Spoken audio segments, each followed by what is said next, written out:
মানুষের দান করা কোরবানির পশুর চামড়া নিয়ে বিপাকে পড়েছে দেশের বিভিন্ন মাদ্রাসা ও এতিমখানা। একসময়ের আয়ের প্রধান উৎস চামড়া এখন এই প্রতিষ্ঠানগুলোর জন্য গলার কাঁটা হয়ে দাঁড়িয়েছে। সামাজিক যোগাযোগ মাধ্যমে ভাইরাল হওয়া একটি ভিডিওতে দেখা যায় চামড়া সংগ্রহের পর থেকে এখনো পর্যন্ত কোনো ব্যবসায়ী বা ক্রেতার দেখা মেলেনি। কেউ চামড়ার দামও বলেননি। বিক্রি না হওয়ায় চামড়াগুলো মসজিদ ও মাদ্রাসার সামনে স্তূপ করে রাখা হয়েছে। প্রচন্ড গরমে এগুলো পৌঁছে তীব্র দুর্গন্ধ ছড়াচ্ছে। এতে মুসল্লিদের নামাজ আদায় এবং সাধারণ মানুষের যাতায়াতে মারাত্মক কষ্ট হচ্ছে।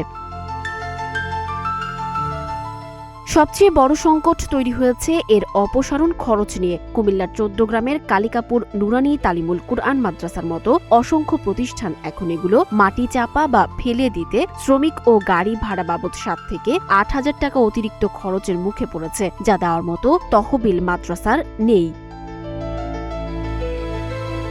প্রতি বছর এই চামড়া বিক্রির অর্থ দিয়ে এতিম ও গরিব ছাত্রদের ভরণ পোষণ ও লেখাপড়ার খরচ চালানো হয়। এবার চামড়া বিক্রি না হওয়ায় প্রতিষ্ঠানগুলো বিশাল আর্থিক ক্ষতির মুখে পড়েছে। মাদ্রাসা কর্তৃপক্ষের আক্ষেপ, প্রতি বছর চামড়া শিল্পে এমন বিপর্যয় ঘটলেও সংকট নিরসনে সরকারের কার্যকর কোনো পদক্ষেপ বা তদারকি নেই। ফলে একদিকে যেমন দেশের লাখ লাখ টাকার চামড়া নষ্ট হচ্ছে, অন্যদিকে এতিমখানাগুলো তাদের আয়ের প্রধান উৎস হারিয়ে অন্ধকারে ধাবিত হচ্ছে।